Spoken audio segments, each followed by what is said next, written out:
नमस्कार दोस्तों, स्वागत करता हूं आप सभी का आप सबके अपने YouTube channel the final touch में।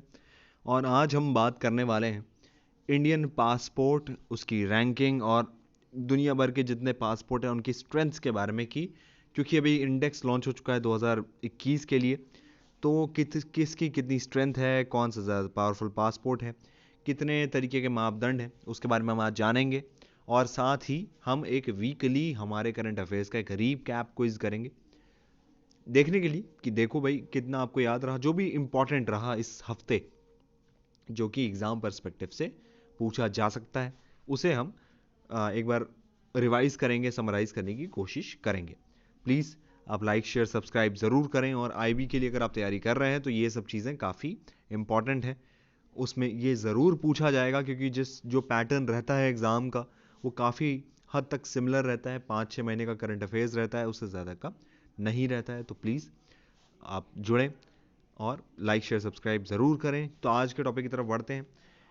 अब हम बात करेंगे इंडियन पासपोर्ट रैंकिंग के बारे में और उसकी स्ट्रेंथ कितनी है दुनिया में। अभी जो इंडाइसेस हैं या जो मापदंड हैं, वो दो मापदंड हैं। देखो, पहला मापदंड है हेनली पासपोर्ट इंडेक्स, ठीक है। तो एक है हेनली पासपोर्ट इंडेक्स और दूसरा है global passport power rank by Arton capital. तो ये एक आर्टन कैपिटल कंपनी है या संस्था है, वो निकालती है ग्लोबल पासपोर्ट पावर रैंक। और एक हेनली पासपोर्ट इंडेक्स है, ये निकालते हैं। अब अगर इनके हिसाब से देखा जाए तो 2020 में भारत की जो पासपोर्ट की क्षमता रही, वो रही 2018 में भारत का पासपोर्ट रैंक था 81, ठीक है। और ये भारतीय मूल का निवासी या भारतीय नागरिक 60 कंट्रियों में जा सकता था। 2019 में यह घटकर 82 हो गई, क्योंकि भारतीय निवासी उस टाइम सिर्फ 59 कंट्रीज में ही जा सकता था। और 2020 में, मतलब कि लास्ट ईयर, इसकी रैंकिंग और घटी और ये 85 हो गई 81 से। क्योंकि अब वो जो पहले 60 कंट्रीज जा सकता था एक भारतीय, अब वो सिर्फ 58 कंट्रीज विजिट कर सकता है, इसलिए इंडेक्स गिरा है। पासपोर्ट रैंक है 85 और कंट्रीज विजिट कर सकता है वो 58। देखो बहुत आसान है यार इसे समझना, आप ये समझ लो याद करने के लिए, 85 और उसका उल्टा कर दो 58, ठीक है। 85 क्या है भाई, पासपोर्ट रैंक, और कंट्रीज कितना घुमा तो 58, ठीक है। चलिए आगे देखते हैं। ये था, आप ये याद रखना कि ये था हेनलीज पासपोर्ट इंडेक्स, ठीक है। अभी हमने पासपोर्ट पावर इंडेक्स के बारे में बात नहीं की है, हेनलीज के बारे में। चलिए आगे देखते हैं। अगर आप आर्ट एंड कैपिटल के बारे में बात करें, ये ग्लोबल पासपोर्ट इंडेक्स के बारे में, तो उसके हिसाब से 2018 में उसका पासपोर्ट, इंडियन पासपोर्ट रैंक था 68, ठीक है, जो कि काफ़ी अच्छा था। क्यों था, देखो, जो ग्लोबल पासपोर्ट पावर इंडेक्स है और हेनलीज इंडेक्स जो है, इसमें दो डिफरेंसेस हैं। जो ग्लोबल पासपोर्ट पावर इंडेक्स है, इसका मापदंड जो है सिर्फ कितनी कंट्रीज़ में आप जा सकते हैं उससे रिलेटेड नहीं, इसका मापदंड इससे भी रिलेटेड है कि कितनी कंट्रियों में आपका वीज़ा ऑन अराइवल है और कितनी कंट्रियों में आपका वीज़ा फ्री है, ठीक है। तो ये दोनों चीज़ें ये पूरा चेक करके ही एक अपनी रैंकिंग निकालता है। तो 2018 में एक पासपोर्ट रैंक था 68 इंडिया का, क्योंकि हम जा सकते थे फिर 25 वीज़ा फ्री कंट्रियों में जहां हमें वीज़ा चाहिए ही नहीं, और वीज़ा ऑन अराइवल था 41। 2019 में अगर देखा है तो 71 था हमारा पासपोर्ट रैंक, जो कि गिरा, ऑब्वियस सी बात है गिरा था। और वीज़ा 25 कंट्रियों में ही जा सकते थे, वीज़ा फ्री उन्हीं 25 कंट्रियों में था, और वीज़ा ऑन अराइवल 32 में हो गया था घट के। हालांकि 2020 में 48 रैंक पे आ गया, जो कि काफ़ी कम हुआ, सडन मूव था। वीज़ा फ्री रह गया सिर्फ 17 देशों में, और वीज़ा ऑन अराइवल हो गया 30 में, जो कि पहले था 41। इसलिए हमारा पासपोर्ट रैंक घटा, ठीक है। तो ये आपको याद रखना है। ये याद रख लेना कि 17 + 30 = 47 आएगा, आप 48 याद रख लेना। मतलब इस तरीके से कुछ बना लेना ताकि आपके जहन में ये बात बैठ जाए। और ये था ग्लोबल पासपोर्ट इंडेक्स, ठीक है। पहले वाला हमने देखा था वो हेनलीज था। चलिए आगे देखते हैं। अब हम बात करते हैं कि दुनिया के सबसे पावरफुल पासपोर्ट कौन कौन से, ठीक है। तो सबसे पहले, अगर इसमें हमने दोनों के बारे में साथ साथ बात कर रहे हैं, हेनलीज पासपोर्ट और ग्लोबल पासपोर्ट इंडेक्स के बारे में साथ में ही डिस्कशन कर रहे हैं। हालांकि हेनलीज पासपोर्ट इंडेक्स ज़्यादा पूछता है, कभी एग्जाम्स में आता है तो ज़्यादा हेनलीज के बारे में ज़्यादा पूछा जाता है। तो पहला रैंक है जापान का हेनलीज पासपोर्ट इंडेक्स में, और ग्लोबल पासपोर्ट इंडेक्स में Switzerland, Ireland, UK, Luxembourg, Spain, Finland, Austria, Belgium. तो ग्लोबल पासपोर्ट पावर इंडेक्स जो है उसके हिसाब से देखा जाए, क्योंकि ये वीज़ा ऑन अराइवल ये सारी चीज़ें चेक करता है, तो इसके हिसाब से यूरोपियन नेशंस जो हैं यूरोपियन यूनियन में, उनकी पावर ज़्यादा रही है। हालांकि अगर हेनलीज पासपोर्ट इंडेक्स को देखा जाए तो जापान, जैसे कि आप देख सकते हैं यहाँ जापान की पावर स्ट्रेंथ ज़्यादा है। अब अगर हम बात करते हैं सेकंड नंबर की, तो सिंगापुर को दूसरा स्थान दिया गया है, जर्मनी और साउथ कोरिया को तीसरा स्थान दिया गया है, और फिनलैंड, लग्जमबर्ग, स्पेन और इटली को चौथा स्थान दिया गया है। हालांकि इससे हमें ये आइडिया मिल जाता है कि यूरोपियन यूनियंस के पासपोर्ट इंडेक्स में रैंकिंग काफ़ी हाई है। ठीक है, अगर आपको पूरा जानना हो तो ये मैं पीडीएफ अपलोड कर दूंगा, आप उसे आराम से देख के समझ सकते हैं। चलिए, अब हम बात करने वाले, ये हमारा हो गया पासपोर्ट रैंक और इंडेक्स के बारे में हमने जान लिया, इंपॉर्टेंट था, पूछ लेता है, इंडिया के बारे में ही मोस्टली क्वेश्चन आता है, तो अब वो इंडिया के दोनों रैंकिंग्स को याद कर लीजिएगा ज़रूर। अब हम बात करते हैं हमारे वीकली रिकैप के बारे में। चलिए, तो सीधा आते हैं क्वेश्चंस की तरफ।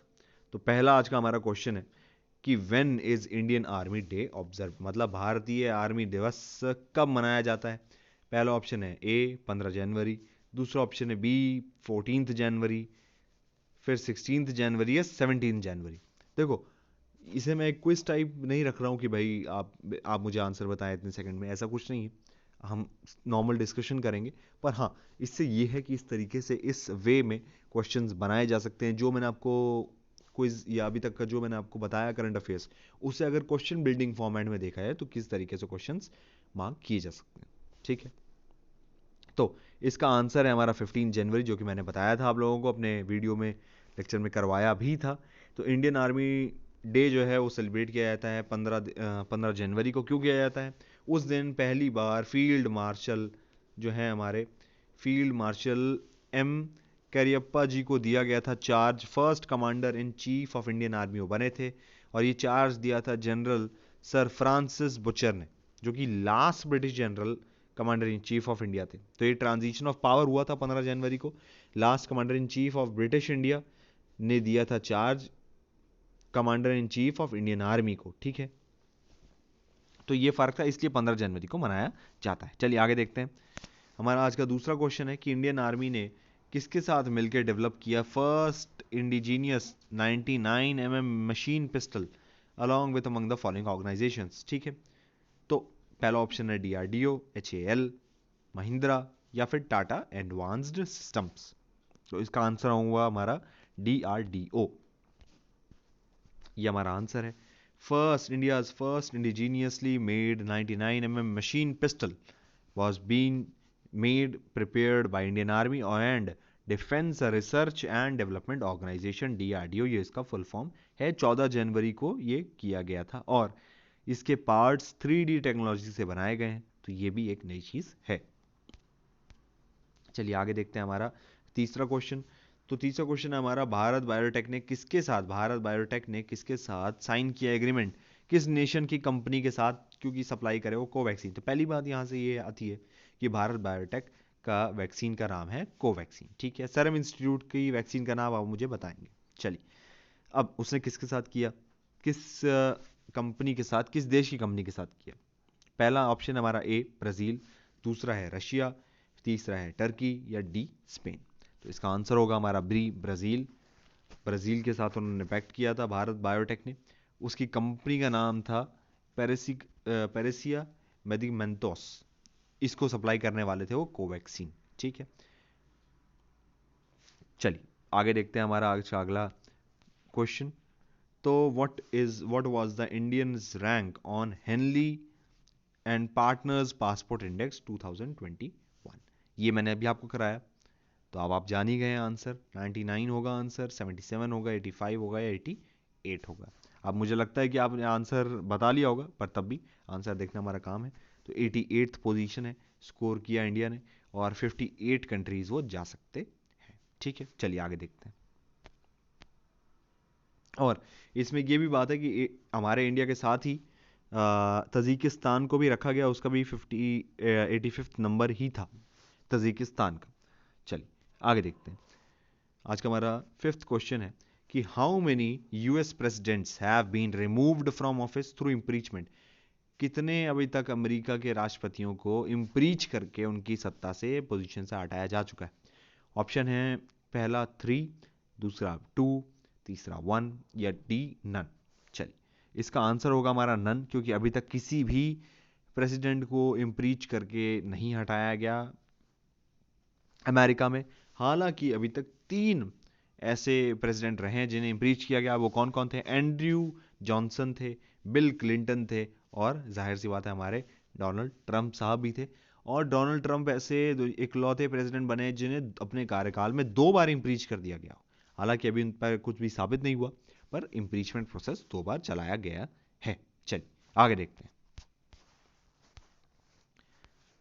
रेयर मेटल जो है वेनेडियम, वो फाउंड किस इंडियन स्टेट में किया गया है? मैंने थोड़े दिन पहले आपको बोला था कि वेनेडियम किस इंडियन स्टेट में फाउंड किया गया है। पहला ऑप्शन है असम, दूसरा ऑप्शन है मेघालय, तीसरा ऑप्शन है नागालैंड, या फिर डी अरुणाचल प्रदेश। तो इसका आंसर होगा हमारा अरुणाचल प्रदेश। चलिए आगे देखते हैं। जियोलॉजिकल सर्वे ऑफ इंडिया ने ये घोषणा की, बताया कि उन्हें वेनेडियम के जो रॉक्स हैं, जिन्हें कहते हैं पैलेओ प्रोटोजोइक कार्बोनियस फिलाइट रॉक्स, इन अरुणाचल प्रदेश मिले हैं। उसके पापम पारे डिस्ट्रिक्ट, पापम पारे डिस्ट्रिक्ट है कोई अरुणाचल प्रदेश का, वहां ये रॉक्स मिले हैं। अब वो पूरा प्रोसेस पूरा करेंगे। जियोलॉजिकल सर्वे ऑफ इंडिया ने हमें ये जानकारी दी थी। चल आगे देखते हैं। ये वेनेडियम हालांकि एक तरीके का एक एलॉय होता है, ये मैं आपको बता दूं, लास्ट वीडियो में भी आपको मैंने बताया था। चलिए आगे देखते हैं। आज का हमारा अगला point, new foreign trade policy जो है वो किस डेट से इफेक्ट में आने वाली है? ये इंडिया की जो नई फॉरेन पॉलिसी अभी उसने बनाई है ट्रेड एंड कॉमर्स के लिए, तो कब से लागू होगी? पहला ऑप्शन है हमारा मार्च 31, अप्रैल 1, फिर मार्च 1 या फिर फरवरी 1। तो इसका आंसर होगा अप्रैल 1। न्यू फॉरेन पॉलिसी जो है वो 5 साल के लिए बनाई गई, 2021 से 2026 तक वो चलेगी और इफेक्ट में आएगी 1 अप्रैल 2021 से। ये कब डिसाइड हुआ? जब पार्लियामेंट्री कंसल्टेटिव कमिटी मीटिंग कर रही थी of the ministry of commerce and industry, समझ गए, तब ये डिसीजन लिया गया। आगे देखते हैं आज का हमारा 8वां क्वेश्चन कि ग्लोबल स्टॉक पाइल दुनिया का इबोला वैक्सीन के लिए, इबोला वैक्सीन जो है, इबोला है, ये भी काफ़ी घातक बीमारी है, जैसे कोरोना वायरस है उससे काफ़ी कई ज़्यादा गुना घातक ये बीमारी है। अगर अगर किसी को हो जाती है तो उसके चांसेस बचने के बहुत कम है। तो उसके लिए ग्लोबल स्टॉक पाइल किस देश में किया जा रहा है? पहला ऑप्शन है हमारा ग्रीनलैंड, फिर है हमारा जर्मनी, फिर आता है स्विट्जरलैंड, या फिर डी इटली। जैसे कि आंसर नीचे ही है, आप देख सकते हैं, स्विट्जरलैंड हमारा आंसर है। स्विट्जरलैंड में इबोला वैक्सीन्स को रखा जा रहा है स्टॉक पाइल करके, ताकि अगर किसी देश में इमरजेंसी ऐसी क्रिएट होती है तो वहाँ से वहाँ ट्रांसपोर्टेशन किया जा सके। अब बात ये आती है कि कौन से बड़े बड़े ऑर्गेनाइजेशन इसमें हेल्प कर रही है। तो 4 दुनिया की सबसे बड़ी ऑर्गेनाइजेशन इसमें हेल्प करेंगी, WHO, UNICEF, doctors without borders और international federation of red cross and red crescent societies. WHO और यूनिसेफ को आप जानते ही हैं। डॉक्टर विदाउट बॉर्डर जो है ये बहुत बड़ा NGO है, जैसे खालसा एड है। तो अगर वार जोन भी चल रही हो या दुनिया में कोई आपदा आ गई हो किसी देश में, तो डॉक्टर्स विदाउट बॉर्डर अपने लोग ज़रूर भेजते हैं। ये बहुत ही अच्छा और रेप्यूटेड ऑर्गेनाइजेशन है। चलिए आगे देखते हैं आज का हमारा 9th क्वेश्चन। तो हमारा आज का 9th क्वेश्चन है कि यूनाइटेड स्टेट्स ने किस कंट्री को रीडेजिग्नेट कर दिया स्टेट स्पॉन्सर ऑफ टेररिज्म, मतलब वो टेररिज्म फैला रहा है, स्पॉन्सर करती है वहाँ की सरकार, किस कंट्री को उन्होंने रीडेजिग्नेट कर दिया है इस टाइटल से? पहला ऑप्शन हमारा यूक्रेन, बी है हमारा टर्की, सी ईरान, या फिर डी क्यूबा। तो देखो इसका आंसर हमारा होगा डी क्यूबा। क्यूबा से उनके संबंध वैसे पहले भी कोई इतिहास बहुत अच्छा नहीं रहा है अमेरिका और क्यूबा का, दिक्कतें तकलीफें परेशानियां रही ही हैं। हालांकि ओबामा एडमिनिस्ट्रेशन में चीज़ें अच्छी होने लगी थी, सुधरने लगी थी, पर ट्रंप सरकार के कार्यकाल में फिर चीज़ें बिगड़ गई। पर we have good expectations from जो बाइडेंस टेन्योर। ठीक है, क्यूबा को उन्होंने रीडिजिग्नेट किया 11 जनवरी को इन्होंने कर दिया था रीडिजिग्नेट। चलिए आगे देखते हैं आज का हमारा लास्ट क्वेश्चन। तो हमारा लास्ट क्वेश्चन है कि किस नेशन की आर्मी या मिलिट्री कंटिजेंट टेक पार्ट करेगी इंडियाज रिपब्लिक डे परेड में? तो नेशन की किस देश की मिलिट्री कंटिजेंट हमारे रिपब्लिक डे परेड में पार्ट लेगी? ठीक है, पहला ऑप्शन है हमारा फ्रांस, दूसरा है रशिया, तीसरा है यूके या ब्रिटेन, और फिर चौथा है बांग्लादेश। तो इसका आंसर है हमारा बांग्लादेश। जी हाँ, बांग्लादेश की 122 मेंबर की Bangladesh armed forces contingent part लेगी इंडियन रिपब्लिक डे परेड में 26 जनवरी 2021 को। ठीक है, और ये तीसरी बार हो रहा है भारत के इतिहास में कि कोई दूसरे कंट्री की कंटिजेंट पार्ट लेगी भारत के परेड में। ठीक है, और ये इंपॉर्टेंट इसलिए भी है क्योंकि 50 साल पूरे होने जा रहे हैं बांग्लादेश लिबरेशन वॉर को, जो कि भारत ने जिसमें बहुत बड़ा योगदान दिलवाया था, बांग्लादेश को पूरा आज़ादी दिलवाई थी। तो भारत का इसका बहुत बड़ा योगदान रहा है, इसलिए भारत के लिए और बांग्लादेश दोनों के लिए इसमें काफ़ी महत्वपूर्ण पल है। इनको 50 साल पूरे होने जा रहे हैं बांग्लादेश लिबरेशन वॉर को। तो यही था हमारा आज के कुछ पॉइंट्स, हमने जाने, पूरा एक रीकैप गो थ्रू हमने कर लिया इस हफ्ते के जितने भी इंपॉर्टेंट क्वेश्चंस थे जो भी आ सकते थे। ठीक है, आप इन्हें ध्यान दीजिएगा, बिल्कुल भी ढिलाई मत बरतिएगा क्योंकि ये ऑलरेडी इंपॉर्टेंट है, तो मुझे नहीं लगता इस पर आपको ढीला पड़ना चाहिए। ठीक है, पीडीएफ में आपको अवेलेबल हो जाएगा, जिसको नहीं समझ में आया, जिसको कोई परेशानी लगी, वो पीडीएफ से जाके ज़रूर समझ सकता है। अगर आपका कोई भी सजेशन हो तो प्लीज़ दीजिएगा कमेंट सेक्शन में या टेलीग्राम चैनल पे जाके। तब तक के लिए पढ़ते रहिए, आगे बढ़ते रहिए, मिलते हैं आपसे नेक्स्ट वीडियो में।